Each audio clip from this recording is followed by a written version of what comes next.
Okay, this is the Walpole Conservation Commission, and it's 7 o'clock. So in accordance with the Walpole Stormwater and Erosion Control Bylaw and Regulations, notice is hereby given of the intent of Kearsarge Walpole LLC to file a land disturbance permit application for tree clearing, regrading, road access, and infiltration basin on 299,000 square feet located at 1377 North Street, period. Plans are on file at the Conservation Commission office. The public hearing on the above matter was held in person on January 10th, 2024. This is a continued public hearing for tonight. All interested persons are requested to be present. Contact the conservation agent with questions. So, do we have anything to read in that's recent? Oh, yeah, well, we have Chris's, the assistant Okay, town engineer's okay. letter, and Yeah. then this is just a synopsis letter of Okay. the revisions, which I'm sure. Okay, let me just read in a couple of things. So Chris Johnson, the town engineer, says that reference has been made to a set of plans, this set of plans that we're presumably looking at, prepared by Weston and Sampson Engineers and revised February 16th. And so there's a revised stormwater report included from which the following comments are made. So Chris Johnson says, on sheet C-102, it is not recommended to construct solar panels over the vegetated swale, check dam, and riprap apron at the spillway. Is there a second thing that he's saying? No, Okay, that's it. You're cutting in and out. Oh, dear. All right. All right, so that's Chris Johnson's comments. And then, That's just the letter that Okay. came with the revisions of a summary of what was revised on the plans. I'm Okay. sure Rob will explain. and also, I'm just going to foreshadow this. I'll say something before the public comments.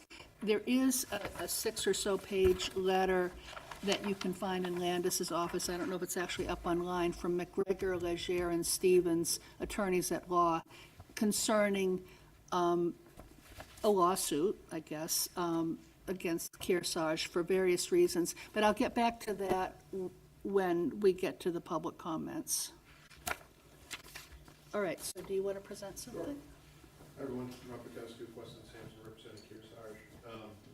So I know I did this before about a month ago, I'll do a quick overview. So this is the proposed project off of North Street. It's a 5 megawatt AC proposed project, fixed tilt, meaning everything's fixed facing to the south.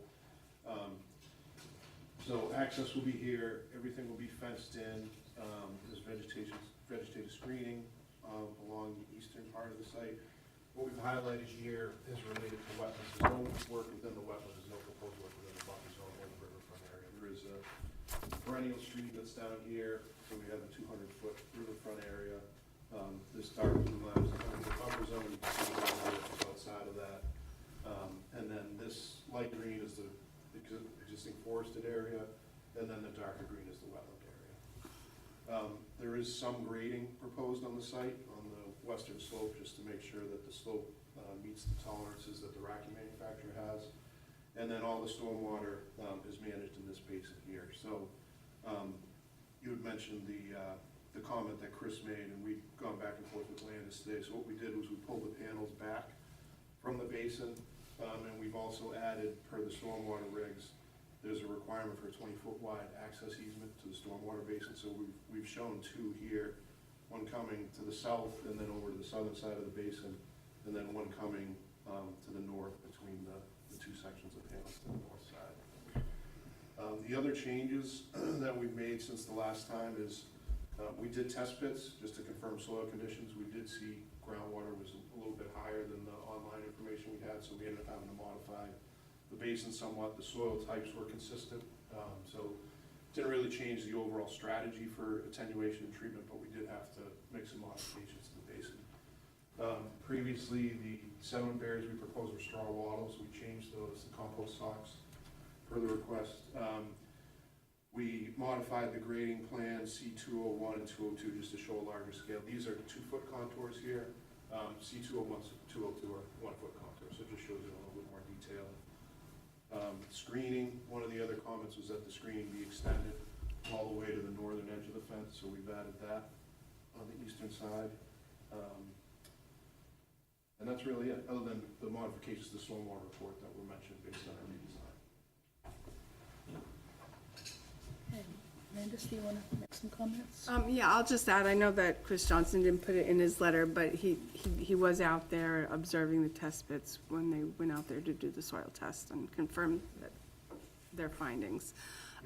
Then also with the solar panels and the access easement, we did kind of go back and forth today, so that's why you don't have that final revised plan. If you decide to close the hearing, issue the decision, it can be contingent upon getting that revised set with the access easement. The only thing that I suggest you put on the plan is, I know it's referenced on the notes, it's referenced as stormwater easement, that it should just say stormwater access. Yep, Easement. okay, we can change that, Yeah, yeah, it's, just so it's clear. it's in the legend, but yeah, we'll add access. Yeah, it doesn't say access, it just says stormwater easement, which is usually just an easement around the basin, but this is specifically for access, so we want to make sure that's clear. And as far as the grade, they can still access the basin where your green is. So that's the only thing I had to add, otherwise, they did everything we asked them to revise plans. Okay, so I had two questions, because since we don't actually have this in front of us, this exact one, so they have pulled the solar panel, I can't quite see from where I am. You want me to They bring have it closer? pulled the solar panels back far enough. And then I guess I thought that the access would be all the way around, but I guess it's not. No, That- we just have it coming in on the south and the north, so they'll be able to access the entire basin here. Oh, okay. The original design that we had did show panels over, so as you Yeah. can see here, we pulled those back so that they're outside of this basin footprint here. Okay, all right. All right, thanks. Al?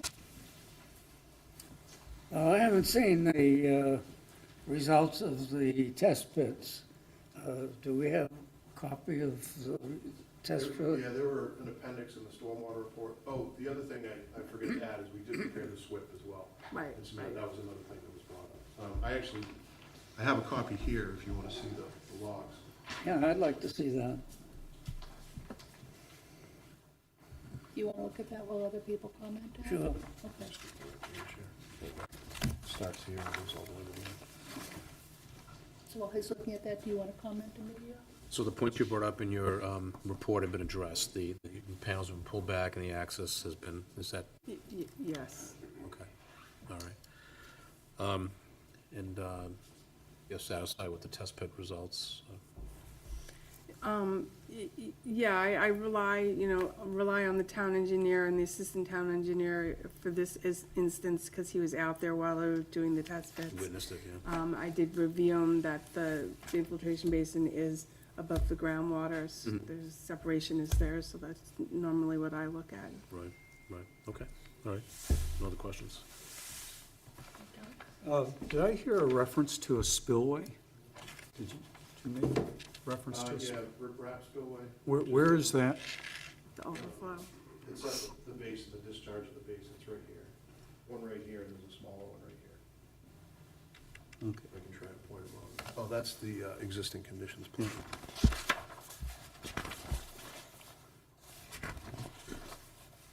So right here, and there's a smaller one right here. It's a little hard to tell if that's Okay. scalable.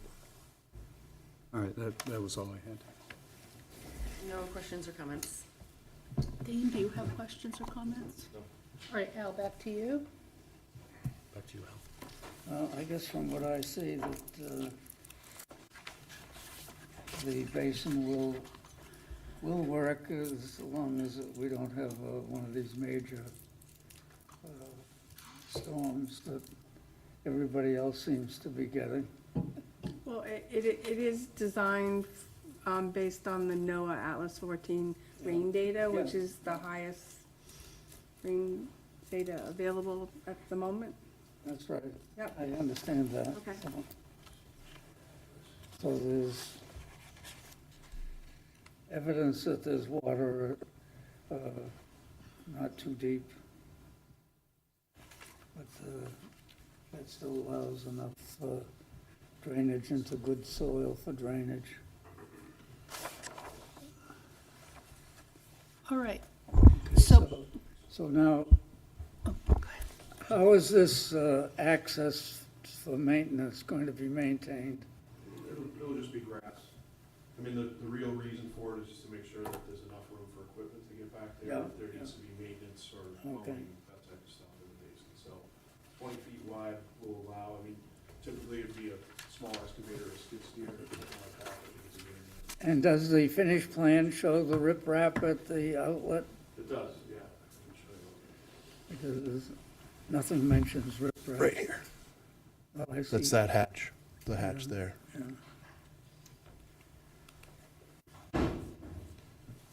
That's not a very good detail, so I can't tell whether it's There's a adequate. detail of the basin if you want, I can show you where that is. Okay.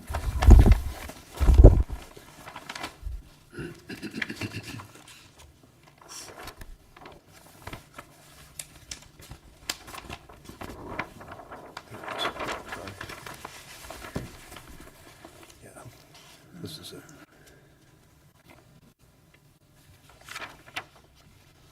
So this here shows the spillway elevation.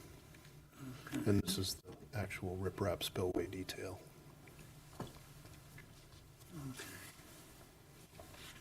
What size riprap have you got?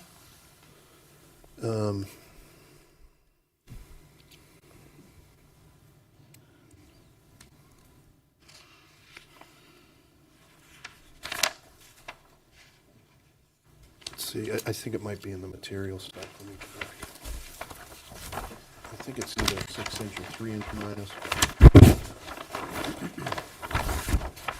Okay, now,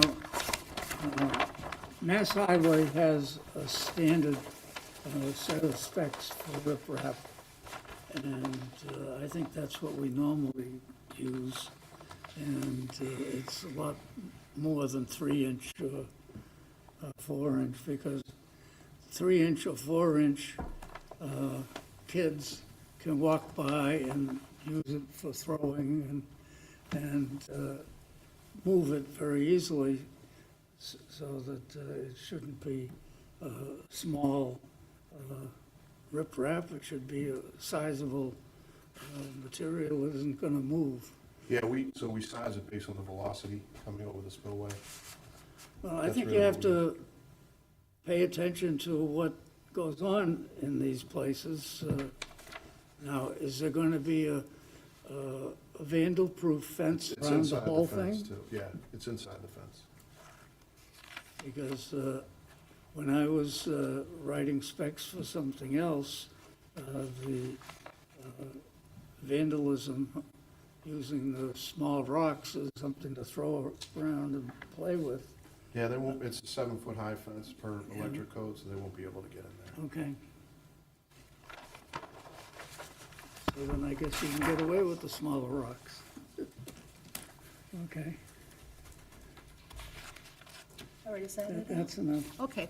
Before we get to the public comments, I want to say something about the McGregor, Leisure, and Stevens several-page letter on behalf of the Walpole Preservation Alliance that you can get a copy of in Landis's office if you want. I don't know if it's actually up online, but there are two counterintuitive things that pertain to this letter, I think. Things that I wouldn't have thought of if I weren't on Conservation Commission, if I were just sitting in the audience. One is, even though a project might be in the court system, being sorted out by judges and lawyers, people are still allowed to get all their permits in place. And we're just all about basins and wetlands and drainage. It doesn't come to a stop that you're not allowed to do that. So the comments really have to pertain to basins and drainage and wetlands and that sort of thing. And the other counterintuitive thing is that, I mean, if you ever built a garage and got a permit from the building inspector, you start the garage the next day if you possibly can. Nothing starts the next day just because you permitted how to put a drainage basin in. There's just a whole lot of ducks in a row that have to fall into place. So the 6-page letter or so from the lawyers, which I read carefully and everyone else did, I don't think it's really jurisdictional for us. We've really got to talk about the the wetlands and the drainage and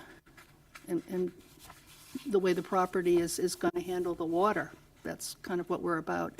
So with that, if there are public comments, you should make sure you sign in and make sure you take that microphone there that is a handheld microphone.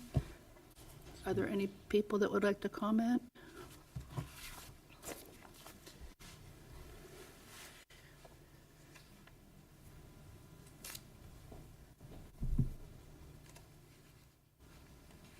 Okay, I guess I silenced people with all that, didn't I? But I'm just telling the truth, I really am. I mean, we could spend like 20 minutes going over the McGregor et al. Letter and, No, we understand. No, thank you for reading it. yeah. Oh, I read it. We just wanted to make sure Because I need to see if anything was jurisdictional. I mean, it's like, is there anything, it's really interesting. But, you know, we're here for the Conservation Commission stuff. All right. Does anyone want to say anything? Took me years to find that out. I've been on for like 15 or 17 years, and it's a, all right. All right, so, I'd like to see the final plan before we close the hearing. There's a lot of things that aren't on there that they talk about. No, the only thing that's not on there is the access easement.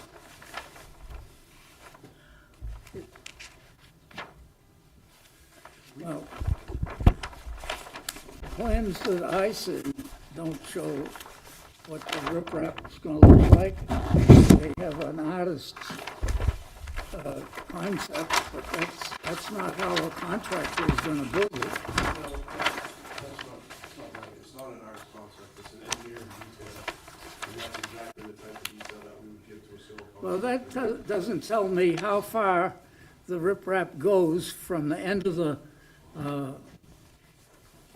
It's right here. Weir length, weir width, weir elevation, these are the dimensions. is 6-inch processed gravel relevant to what else? Yeah, no, that's the thickness underneath it, Oh, yeah. okay. Yeah, so this references the size of the apron that's right here. well, why don't they show that? It's right here, because we'd have to make No, two details, because you- there's two well, spillways. You got a lot of paper, you can show all kinds of details. That's just not what we typically do. These contractors are used to doing things like, we've used this detail dozens of times, and it's never been an issue. Well, I've seen a lot of contractors that wouldn't give us an apron that's adequate for the amount of water that could flow out of this basin. Going by The that, contractor has to build it to these dimensions, right? Okay. This is based on engineering that's fine, calculations. if the contractor can read that and read the English. They can. That's not true, because I've dealt with lots of contractors that at least 50% of the people on the job can't speak English and can't read English. So giving them that little detail there, that's not going to get the job done. At the end of the project, Then we're stuck with trying to get it enforced. I want to see a detail that shows how this is going to be. that's it. There's really no more detail to provide. I mean, at the end of the project, we're gonna have to, do a survey to show dimensions and make sure that everything was built in accordance with plans. There'll be periodic inspections out there. I mean, that's part of construction QA/QC. Al, I'm just wondering, Landis has put several weeks of working back and forth with the engineers and knows exactly what the final product is going to be. I'm just wondering, since Landis seems to be pretty on top of it. Well, if Landis thinks that's adequate for a contractor to build a basin and the spillway that we want to end up with, because we've gone over things many times after things are built, and the contractor takes years for us to get them to comply with what's going to work. So just to back up one more minute, I know you read Chris Johnson's email or his note earlier. When we went through the planning board process, there were several iterations of back and forth with the engineering department. So it's, in addition to Landis I'm not questioning the Walpole Engineering Department. I'm questioning the guy that's on the site gonna do that and end up with what we want. But, He needs but to. one of the things that we always do, and this is because of the Wetlands Protection Act also, is that, we put a condition that the stormwater basin and all its structural components be as-built prior to opening for post-construction use. So that's another stopgap to make sure that it's correct. So this is, before it's used, before they get a certificate of compliance after it's built, it needs to be as-built, and if it's not correct, then it has to be fixed. So And I'm is not sure what the detail that shows the riprap is what you're concerned with mostly? This is the emergency Yeah, I'm overflow? concerned that that's just something that's gonna wash away if we get a big storm. No, it's the rock is sized based on velocity. I mean, we follow the regulations and the standards in order to design these, so that's really all we have to go on, and we size the Whose regulation? state.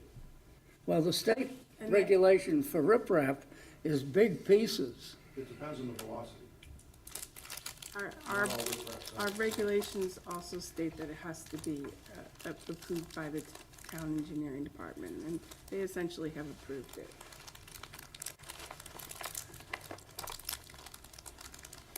And their review for the planning board and their review afterwards.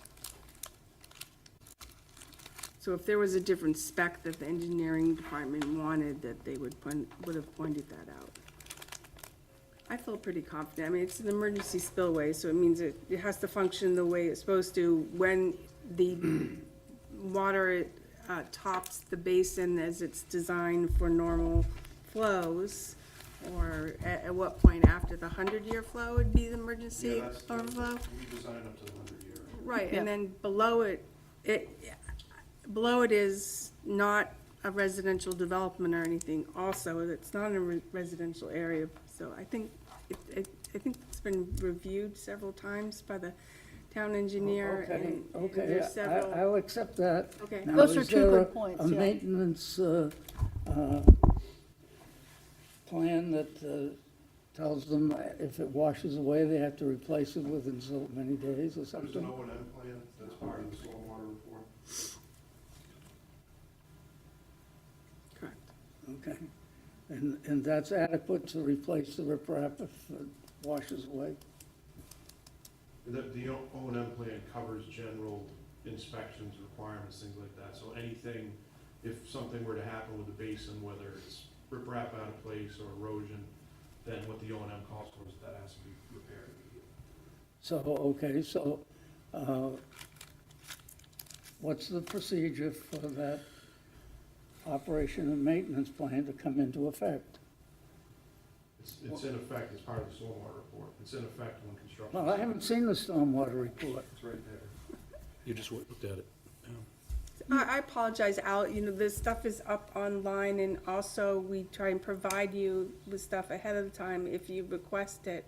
If it's, my office is, we try and get it to you so Well, you see, can this is the review it first before time hearing. we've discussed this basin, and I'm not sure it's adequate for today's weather conditions, and Wait a minute, it wasn't reassuring that we're using the latest standards for that? Because that was a big deal about 5 years ago, yeah, that we okay, and adopted and those. since 5 years ago, storms in this area have increased. The town of Leominster, for example, half the town washed away.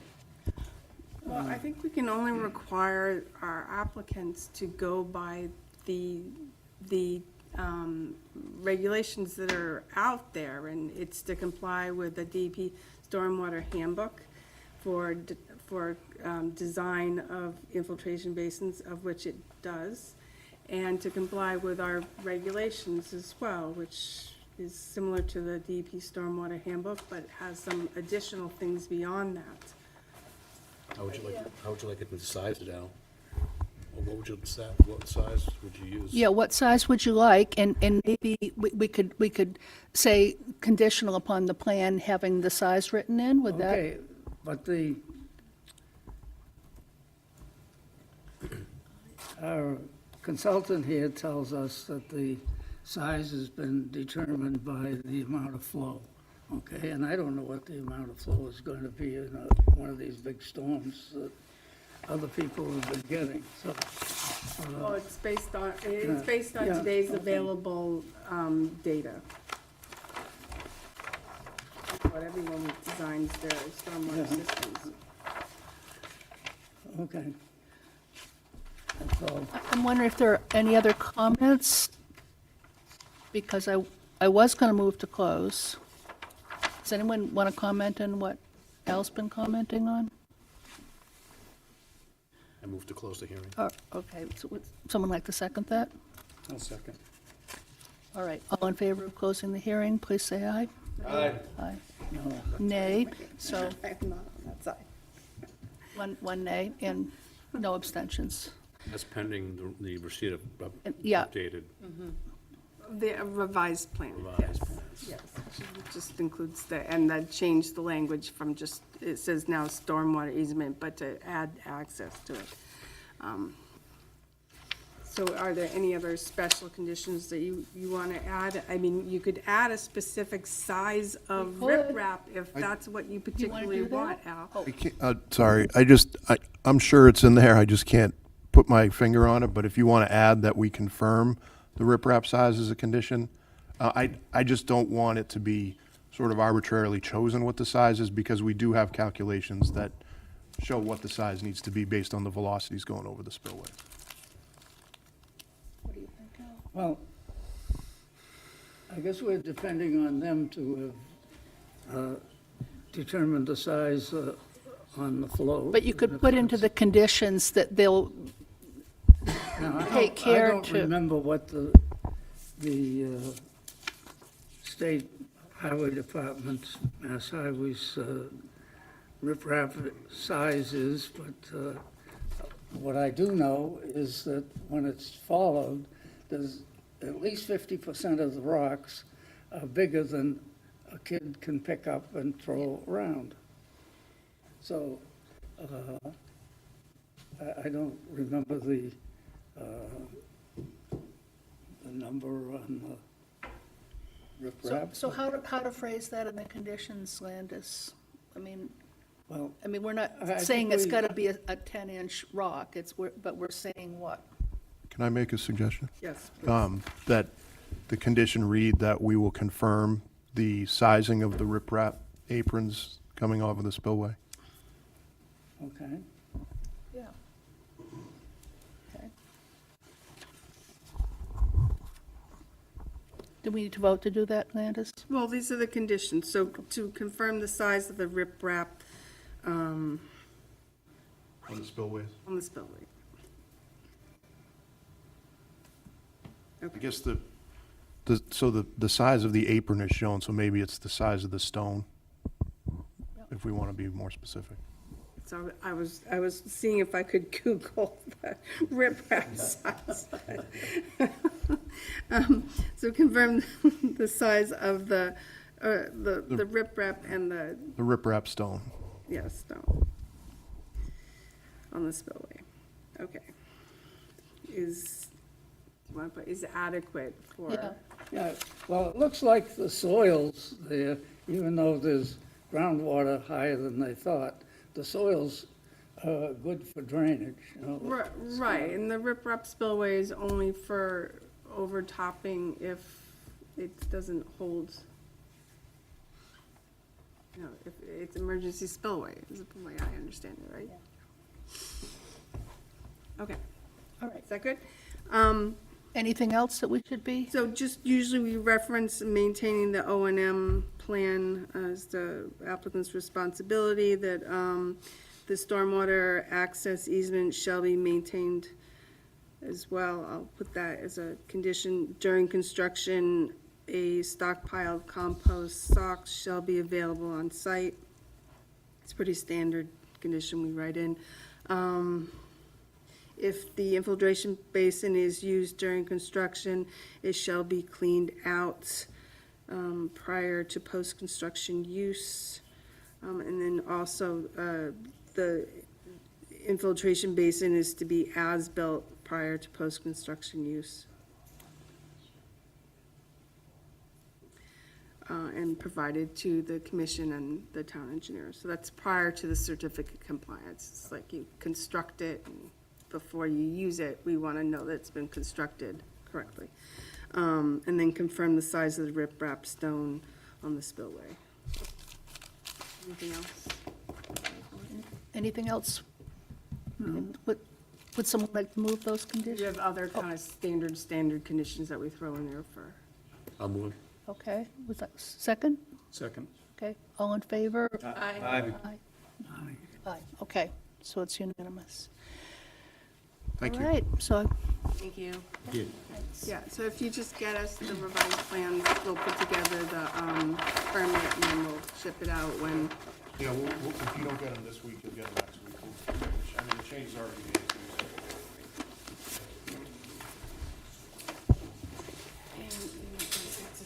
Two sheets. all right.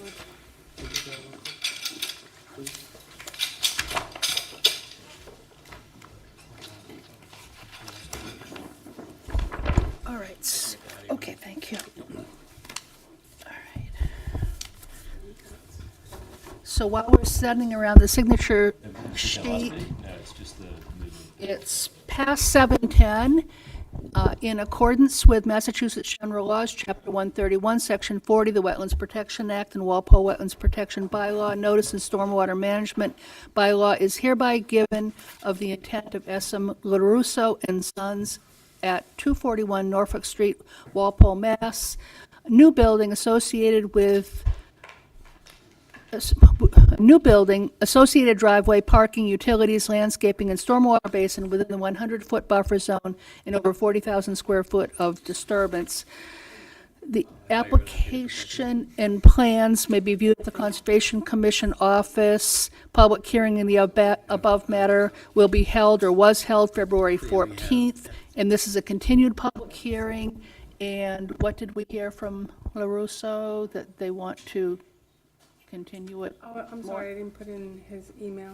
No, I Oh, guess I gosh, forgot maybe you to. did, I don't know. No, I don't think, I might have forgotten. Okay. Yes, they have requested a continuance to March 13th. Okay. All right, so what time do we have for March 13th? 7:10. 7:10? We have one at 7 o'clock, so if you Okay. want to schedule one for 7:10. Okay, would someone like to move that we move it to March 13th for 7:10? Moved. Okay, second? Okay, all in favor? Aye. Aye. Okay, great. All right. So 7:10.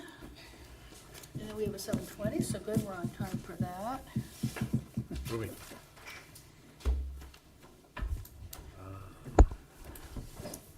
All right, it's 7:20, and it's past 7:20, and so we have our next hearing. In accordance with Massachusetts General Laws, Chapter 131, Section 40, the Wetlands Protection Act and Walpole Wetlands Protection Bylaw, the Walpole Country Club is hereby providing a notice of intent for the management of aquatic vegetation related to 2 ponds on site. Activity is located at 233 Baker Street in Walpole, Mass. Information regarding this notice of intent on file at the Conservation Commission office. Public hearing on the above matter was held on February 14th. This is a continued hearing, and, whoops, all right. And what do we hear from the applicants? Good evening. I'm Matthew Watsky for the Walpole Country Club. I wanted to bring with me tonight and have you introduced to Kevin Wally, who's the superintendent of the course and would be responsible for supervising and managing all of this. And he's the licensed applicator for any of the herbicides that would be used. So from the meeting that we had last time, there were a number of questions that the commission had, and I communicated a number of times with Landis. She asked us to provide somewhat more clear graphics, I guess you could call it, to depict exactly where we were in the world and which particular areas were proposed to have the vegetation management undertaken. So the narrative, we've provided a more detailed narrative in the letter, that's the February 20th letter, as well as in the responses there's a table that Landis sent with questions, and I inserted the responses to each of those.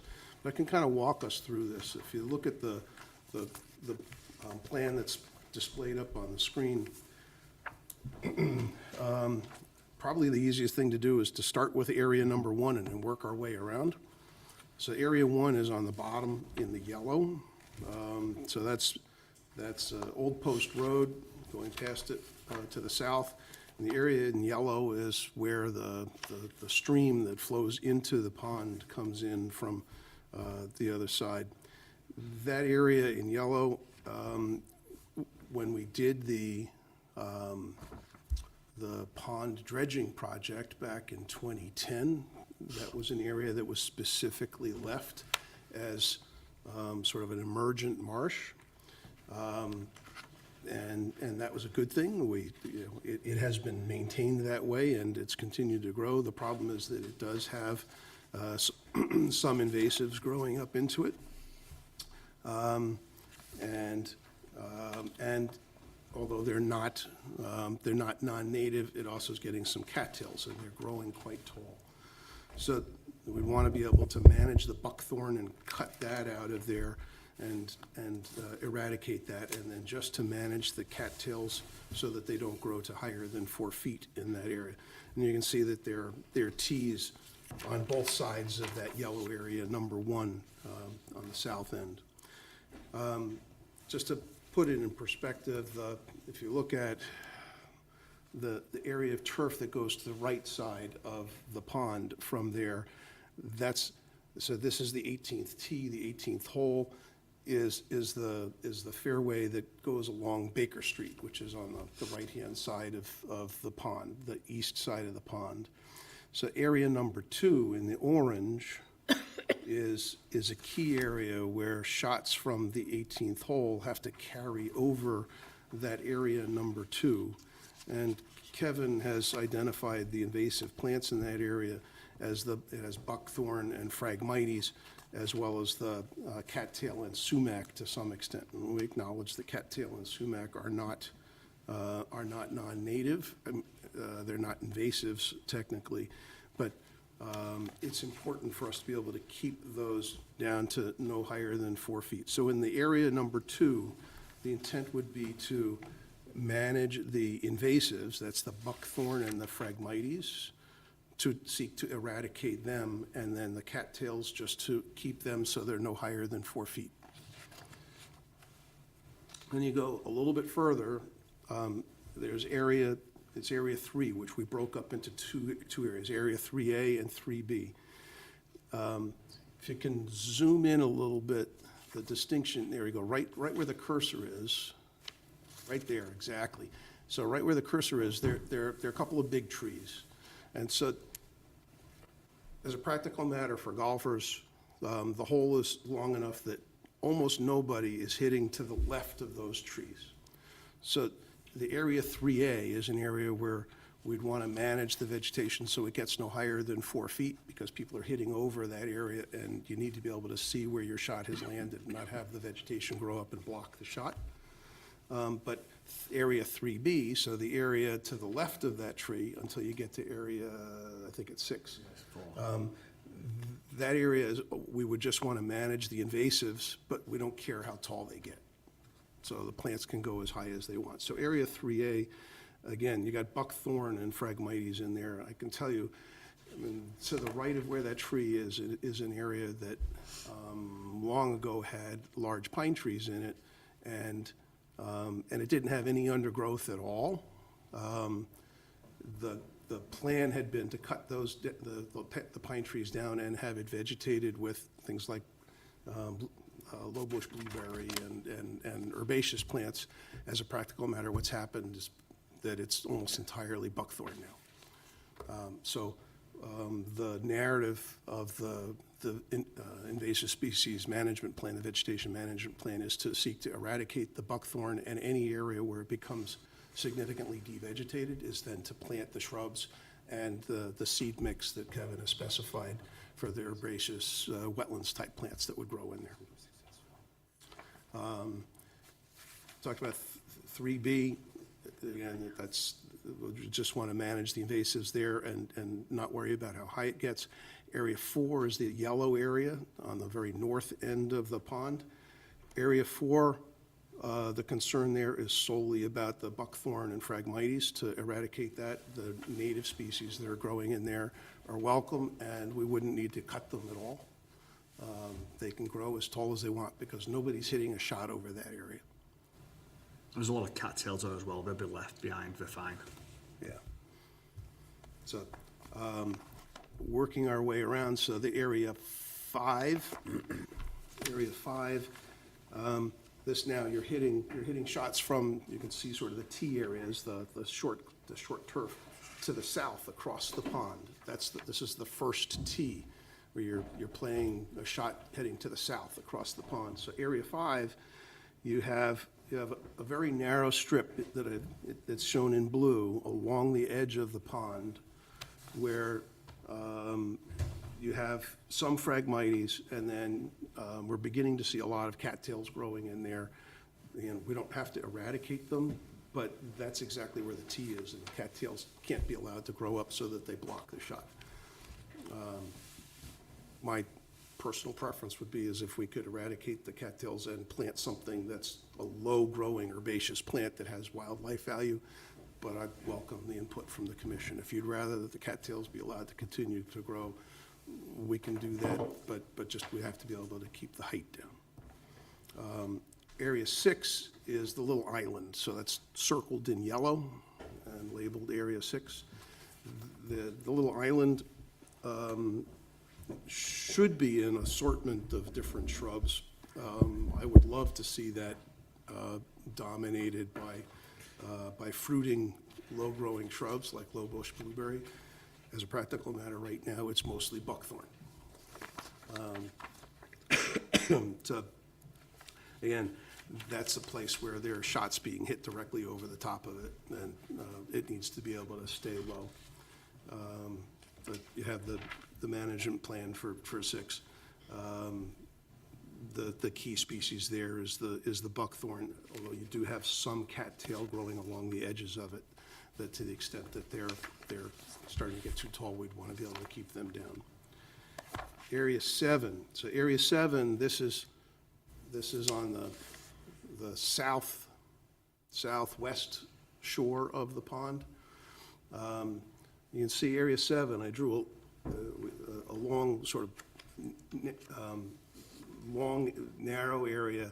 If you start at where there's an outlet on the northwest corner of that area, there you go. So starting from there down to where the tree line is, if you go to the southeast, just get to the tree line, right to there. So the narrative describes managing the area between the outlet and the beginning of the tree line, where, again, we'd want to be eradicating all the invasives, and then native growing species need to be kept to no higher than 4 feet. And then from the beginning of the tree line all the way around back to Area 1, there are no shots going over that area. If you could put the cursor on that, Landis, yeah, from that point up to the beginning of the tree line to the northwest. There we go. So that area is described as, that's beyond the tree line. We would just manage the invasives, but the vegetation can grow as tall as it naturally would. Couple other areas on this plan. I think we should zoom out, and that's that Allen Pond is formerly the farm pond, and it's there only because there's a dam, so there's a cart path. We can zoom in a little bit to Area 9. Actually, is this the most current? I don't see the arrows that I put in. No. So zoom into this.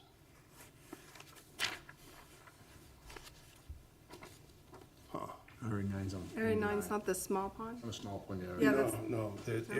I have ours still there. It's on our sheet, It's a different. red arrows. oh, yeah. They're red areas. So if you look at your small Yeah. plan, right on the other side of the dam, essentially. Area 9 is the red arrows. Oh, You're seeing it now.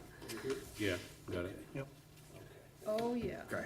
So, Area 9, we drew 2 Area 9s because they're really the same kind. Well, it says number 5, it's right though, it says number 5. Yeah. Yeah, exactly. So, Yeah. right, so there are two weir outlets of the pond that flow out basically a rip-wrapped channel. And the channel runs in between T area of a couple different places. And there's some chance, it's not very high chance, but there's some chance that cattails end up growing in there just because the seeds and everything wash on down and they get rooted in the riprap. So we'd want to be able to trim out the cattails there because, again, you're hitting shots over those channels. Otherwise, there's really no management that's needed there. And then we should turn to the other schematic, which is the little pond next to, or it's actually within the 9th hole. So for this one, I didn't put numbers on it, but you have, as it's described, Area 10 is, yeah, that shape there. The intention there is just to be able to cut the understory shrub layer, not to touch any of the trees. And the hope is to be able to cut basically anything that's in the shrub layer and just encourage the trees to grow and not have the understory. And it's just a matter, it's not at all unusual for golf balls to go in there and people are searching for them. And if you've got a tangle of understory growth, it's just a problem. There is some potential for the invasives there as well. And again, our request is really just to manage it as eliminating the understory growth and let the trees. Area 11 is basically the entire little perimeter of that pond, the rest of it. Where the pond has been like this with turf coming right up to the edge of the pond, well, at least as long as I've been there. I've been a member since 1996. And I don't think it happens very often, but every once in a while you'll get a cattail seed that'll take root. And the request is to be able to not allow cattails to grow along the edge of that pond in that area. And that's pretty much it. They're included in the narrative is again the request that we be able to dredge out the sediment from the wishing well. If you switch to the other plan, we can kind of zoom back into that.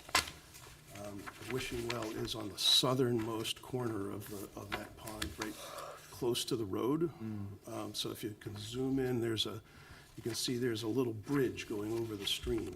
About area 1. Yep. There you go, right, Yep, that's right it. there, if you zoom into that spot. So that was designed as a sort of a sedimentation catch basin, a stilling basin. There's a culvert under the bridge, and the wishing well is actually sort of a sump that's lower in elevation than the inlet invert of the culvert. And Kevin should be able to go in there with a small backhoe and just clear out that sediment. The primary source of it is, I don't know if any of you have walked up the stream that's actually feeding this area. That stream goes through the woods on the land. It originates, it literally bubbles up out of the ground immediately downstream of the Herb Chambers auto dealership. And then it flows through the woods there, mostly in Sharon. It's a remarkable sort of geological artifact that there's about 3 feet deep of just almost pure organic material that the stream is carving through. And when you get a big storm and water coming off of Herb Chambers and everything else, you get enough flow that it scours and undercuts the bank of that stream. So you end up with organics flowing down the stream, and it settles into that sump area. It's nowhere near as bad as when what's now the Herb Chambers used to be the sandstone, sand and gravel. We got thousands of cubic yards of sediment that flowed into the pond and filled up the pond over the course of like 30, 40 years.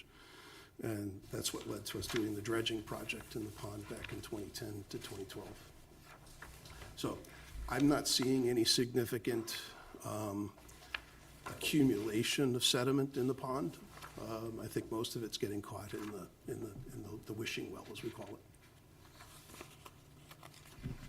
Did I leave out anything? No, it's good stuff, Matt. All right. Well said. Hey, Landis, what are your comments? Well, I'll say that's definitely an improvement from the original filing, and I know we went back and forth quite a bit. And I put together this table just so I could kind of combine the narrative with the plans and everything to help me understand clearly what you're gonna do. So thanks, I think what you filled in was helpful, and No, I'd like to make your this, input was very helpful. okay, yeah, I'd like to make this part of the record, just so it's We kind of should. all in one Yeah. plan. I was thinking we should reference the February 20th letter, Yeah. each of the plans, and that sort of, table of question and response. Right, yeah, I Should think all that's be good included. in these plans. And then, so in February 20th letter, you also described the silt removal and then the water quality records. And just the question, are you planning in the future, did you want included in the order also doing treatments for aquatic nuisance vegetation in the actual pond? I know you don't feel like you have had to do that since the dredging, but is that also the intent? I think that it would be wise if we could have the permit include the authority, the permission to do the aquatic treatment. If you wanted to include in that condition that we'd have to give you notice before we do it and have you come observe the conditions, I think that would be fine, but it'd be great to have the permit issued with the permission in Yeah, it. you'll need the order of conditions if you go for the DEP permit to treat, so. Over the past 7 years, Oh, we don't need it right now. The water's pretty clear right now. Right, but if you're gonna keep this order for a while, you need the order of conditions to actually get the permit from DEP Yes. to treat. And with all the other ponds that get treated in town, yeah, we ask for notification of when Yes. you're gonna treat it and what you're gonna treat it with, and then sort of at the end of the season, a report, and that can come from you of That's fine. what you've done. Yep. So that, we know that it's, then it just becomes updated every year about Okay. the progression of what's happening around the pond, so. Okay, that's no problem at Because all. you don't wanna get into a kind of gerbil wheel, I think that they just automatically do the same thing every year, because hopefully the eradication of some of the invasive species, the way you're doing it, will actually get rid of them, and you don't have to keep on just cutting them down, 'cause Hopefully. that's, especially with buckthorn, it doesn't work to just cut it down. And I know once you take that's the problem with, sometimes people wanna take trees down, but they take trees down and then you get invasives like buckthorn and poison ivy and and all this stuff that you don't want, and then you get it, and it's like, oh, maybe the trees were better. All my time. But not if you're playing golf, I understand they're a hazard. Yeah, I used to kid the golf pro. I said, why would you want to take those trees down? I just, there's a little notch between the two of them. I just take a 3-wood and I hit it right over. He goes, Matt, there aren't very many people who can hit the ball there. So everybody else is hitting it away from but I can't hit it as far as I used to. All right. Yep, great improvement, the visual and the table, very good, thank you. Thank you, and thank you to Landis. We had some communication problems. It was interesting. Technical I sent an difficulties. email with attachments and then followed up saying, so what do you think? And she's like, it's still not clear to me. I don't understand what's going on. And then we just talked on the phone and I realized I'd sent an email with enough data in it, it didn't go through. And so we figured it out, got it to her, and she gave me comments back really quickly. It was very good. Good. Nice iterative process. All right, Al, what do you say? Well, what I say is that when I walked there with Jack Wiley before the place was built, this is quite a change. And And the vegetation management, I agree is necessary for their project.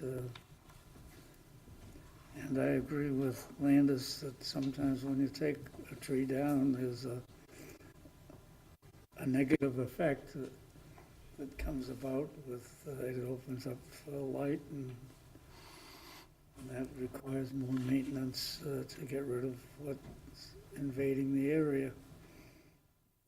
Because in this area of the country, we have a lot of invasives that take over very quickly, so I'm not against this project. I think they've been reasonably good stewards since the beginning. Okay, good, thanks. Emilio? No, I think it looks good. I have no questions. Okay, Doug? I'd like to suggest or recommend that Superintendent Lally provide a copy of your Massachusetts license Okay. to apply the herbicides That's fine. to Landis. Make sure it's up to date. In mine, I'll get the assistants as well, get all four of us, so you're all set. I assume periodically you got to go through some Every year. upgraded training Every year it is, yeah. annually. Yes, Yeah, I think that would be good, fine. particularly if down the road the state bans glyphosates or something. That's You need fine. to be on top of that. Yep, no problem at all. Okay, thanks. Great. Bailey? Yes, a couple questions on pond number 2, I think number 10 area. It's along, yes, that one, that's right there. It extends beyond the pond, and if I heard correctly, you're interested in clearing out the shrubs and the low brush and bushes as well as invasives. Is that correct?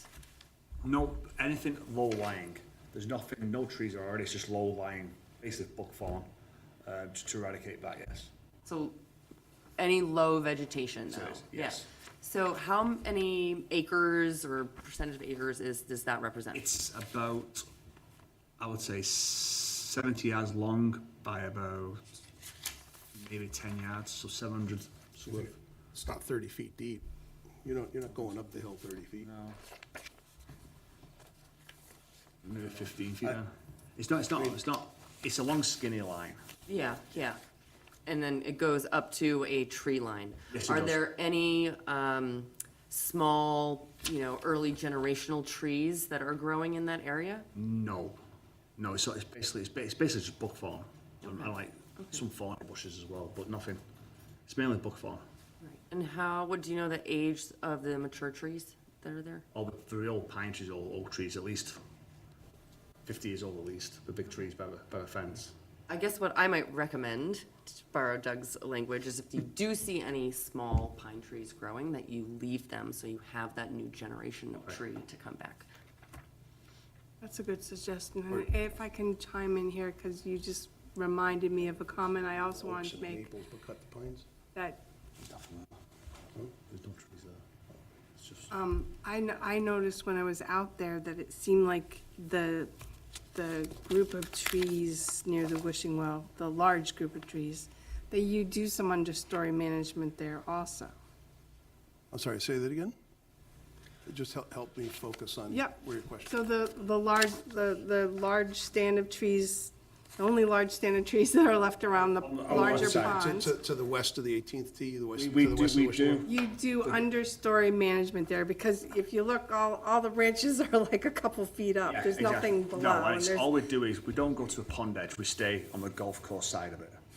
We do the edge of the pond, we don't do anything by the pond edge.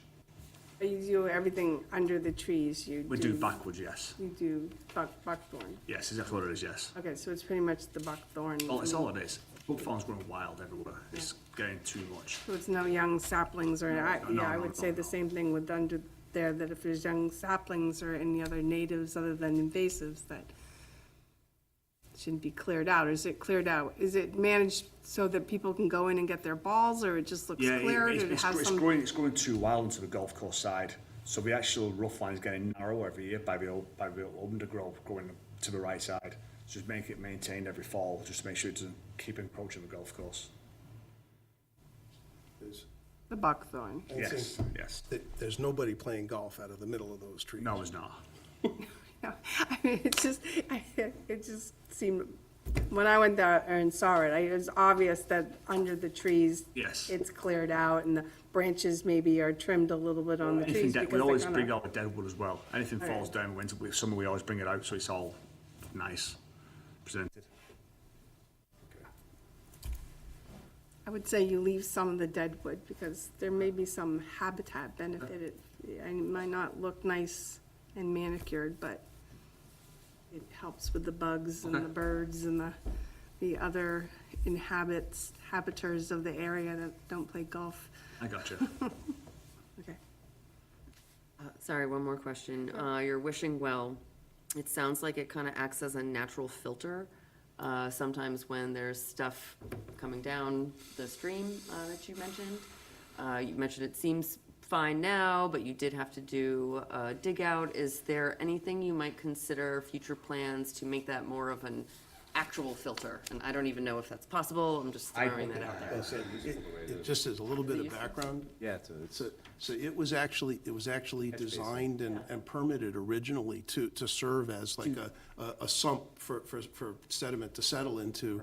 And the permit that we had issued in, I think it was 2005, included a condition saying, clean it out, remove the sediment from it every year, and report in to land us that the sediment had been removed. So that's exactly why it's there. Awesome, thank you. No more questions, thank you. Okay. Dean? Where is area number 8? So, great question. Area number 8 was shown on the original sort of rough sketch that Kevin prepared. And when we drew this more detailed plan, if you zoom back in to call it Area 7, so it's the area on the south side. We just described Area 7 as going all the way to Area 1, eliminated the number 8 altogether, and just said for Area 7, from So the that tree point to line was So the tree another- line would be handled one way, and then from the tree line down to Route 1, to number 1 would be handled another way without having a height limitation. All right, thank you. No questions. Yeah, it's on the last page. Good. So would someone like to move to close the hearing? So moved. Second. All in favor? Aye. Aye. Okay. So, Okay. So I've just been taking notes as we were talking. So we're gonna reference the table and the 220 letter and the aerials in the order of conditions and the emails so that it's clear. We will also include the treatment of aquatic vegetation, and when you do that there should be a notification of the treatments prior to, I think usually it's 72 hours prior to treatments, and that there be an annual report of any treatments and could just be a summary of the management of the invasives and non-invasives at the end of each year. And anything else, guys? maybe not. Should I summon that to you, Len, every year, report to you, and an email every winter? Yeah, at the end of your season, just, it doesn't have to be anything, crazy or anything, but just, a summary of, Okay, that's fine. you treated the pond, just how the invasives, if you remove invasive species and you planted native Okay. species, just be good to know kind of how you're progressing in this plan. No problem at all. And also, Landis, had you said that there was a hiatus of some number of years in which there have been no reports whatsoever in this particular? Well, yeah, I think, one reason why I was trying to really home in on exactly what you were gonna do in the plan, because it was a little muddled last time, I think, with the original order of conditions and then the amendment and then the COC, but, so everything got kind of. This is much clearer now than when we started. Right, and I don't think we got annual reports, so we'll put the annual reports in again, Right. so that, And so, just like, another thing that you'll need to it's clear include on. in the annual report is like if we've been successful in eradicating the buckthorn, Yeah. and you have an area that's become clear, you want to tell them, so how many shrubs did you put in? And, Yeah. are they surviving? Things like that. right, because, I know the country club has been doing this for years and years and years. I mean, I've been with the town 23 years, and I know a lot of management has been going on. But we want to know that what you're doing is successful. Because the commission doesn't allow a lot of owners of property to cut their wetland species down to 4 feet and do what you're proposing to do. But if it's a benefit by adding native species and a variety of species, then that's great. I think everyone agrees that's beneficial, so. Perfect.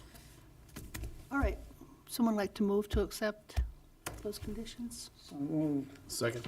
All in favor? Aye. Thank you, folks. Thank you. Thank you very much. All right, so,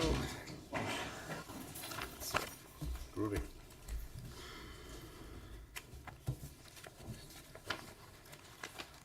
next we've got a certificate of compliance. Right, and the gentleman is here waiting very patiently. See ya in Yeah.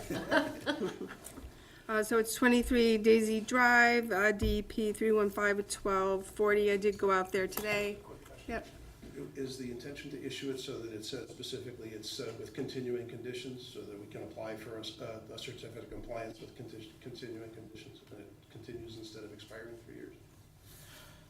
Yeah, what is the expiration? What did you have in mind? I think we can put continuing conditions, but I mean, I don't mean to speak for the commission, but the commission historically has continued these for That's a the way it period of worked time. Until we made the mistake and requested the full. Right, well, usually like if they're really old, like they're 800 or 900 in their numbers, that they've been around for a long time, so I have been asking applicants to reapply just to get a fresher notice of intent with real-time information. So I guess the answer to your question is we can still put continuing conditions, but generally the commission has been continuing orders for a period of time. Very good, thank you. Thank you. Sorry to interrupt. Okay. I did go out to 23 Daisy Drive, and I had the as-built plan, which was provided by the applicant, and the proposed plan, and everything looked fine to me, looked in good condition. So I recommend issuing the certificate of compliance with the continuing conditions that are in my report. 30, 31, 32, 34, and 35, which basically pertain to the no alteration plaques and other standard items. So would someone like to move to, what's the phrase? Get this, someone like to move that certificate of compliance? So moved. Second. All in favor? Do you have anything to say? I don't. I am Okay. just happy to have it closed out. Okay. I just wanted to- Oh, Bailey, good point, but sometimes the applicant doesn't even come, so Oh, I'm okay. just used Well, to. he did come, so I wasn't sure. Yeah, he's, okay, sorry. All right, all in favor? Aye. Good. I'm all good. Thank you, folks. You're all Appreciate it. set. Thank you. It'll take us a couple of days to process it, and then you can either come pick it up, or we would mail it out to you, and then it gets recorded at the Registry of Deeds. Excellent. I'll check back in with you then in about a week. Okay. Okay, good. Thank you so much. Appreciate it. Good night. Good day. All right, we have some minutes, one set, not the other, apparently. So would people like to possibly, I'll move them. all right? Which ones are you? Well, it's the one that is 14. 14. the 14th. Am I allowed to vote if I read them and watched the thing? I don't really know. Does she have to abstain? She has to abstain. She was not here. Yes. How was that meeting? How was it? It's unbelievable. It was fun. Did it break your heart I wasn't there? Oh, God, yeah. Okay, so I think Valentine's Day? you got to abstain. I couldn't Yeah. sleep. I need to abstain. Couldn't sleep. All right, so do we have For a the second? roses I sent you away, you're like, Oh, Do we have a second on that? second. second. Second. You can't second I it. can't. have Oh, to I moved it, abstain. sorry, never mind, sorry. Oh, I'll Little- second. Thank you, I'll Doug. second, I forgot. All in favor? Aye. Aye. 4, Abstain. 0, 2. Okay, so, and that's it on the minutes. You want to say something about our enforcement order at the moment? Bum, bum, bum. 15 Pinnacle. So 15 Pinnacle, there's a notice of noncompliance out on that. 315-1287, because the erosion control has not been maintained. There's breaks in the erosion control, and when we got that really big rainstorm, sediment went flying down the slope, and so I issued two $300 fines for noncompliance, and the fines are being appealed to Grantham District Court, and the date is March 26th. This is the This is for the single-family house. single-family home. How far is that along in construction? How far is it? They got the foundation, the house, they're doing interior right now. Sorry, nothing, District Court. It's taking a while. Yeah, it's taking- Where would it go? So there's active construction is what I'm trying to say. So there are people there, they're just, Yeah, active it's neglect. it's mostly the interior person, Yeah. they're not doing anything really outside at the moment, but it's not stable, the outside is not stable. All right. Any other comments about that? Have to get angry about that. The appeals are as they usually are, right? Yeah, I don't really have any more information on the appeals. Again, the Pinnacle Historic Mill Complex, we have a recommended decision, but no final decision yet. Warwick Extension, we're waiting for possible remand, and, yeah, that's it. Okay. So, and then there's, in correspondence, so we discussed briefly, I think, of the last meeting, that Wall Street Development has filed a new plan called Brook Lane for what used to be Burns Ave, for a by right development. Well, they need a special permit, but not a 40B. So that plan is on the docket for the zoning board, I think March 6th. So I put together a letter. You say March 18th, which is it, do you Oh, think? whatever I put in my report. But it doesn't quite make sense number-wise. Oh, it doesn't, Don't they, did I mess that up again? I don't know, I'm just thinking, don't they meet like? March 18th Oh, you for think that- Brook Lane. That's right. Oh, it is right, okay, fine. It's March 6th for Pinnacle. March 18th. Okay. They meet on Mondays and Wednesdays, Oh, depending on their, it's been cleared so long. they I'm have. sure that's- So Okay. the only new thing I put in that letter is that the way well, so now the development would just come off of Brook Lane and not Burns Ave.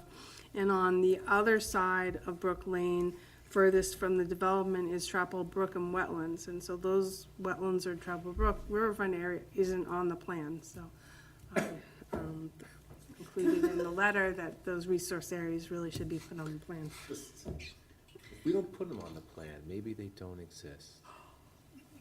Well, I don't think they were put on, right, so they weren't put on the plan before because Brook Lane, well, before even Brook Lane was part of the project, and then when Brook Lane was part of the project, I guess everyone just missed it. Anyways, and Pinnacle's, pretty much the same. The letter is just that he has to file with us, Wall Street Development has to file with us, and, that the plan should include the trail. And then the last comment is also something that's provided by the planning board, a preliminary plan for Winter Estates, a 4-lot subdivision off of Winter Street. They don't always provide us with preliminary plans. They usually wait to only provide us with a definitive plan. But this project has a fair amount of wetlands on it, so I just wanted to get in a review to the planning board during the preliminary plan yeah. process, because if you want, I have a plan on the card if you want to see it, but basically it's a 4-lot subdivision, and the road goes in, and the cul-de-sac is in an area of wetlands, so it's I don't know how much of a fill, but it's a fair amount of fill. And then I think you would also have to fill to access some of the lots, so I Where is don't know it if off of that's Winter really Street? doable. 215 Winter Street.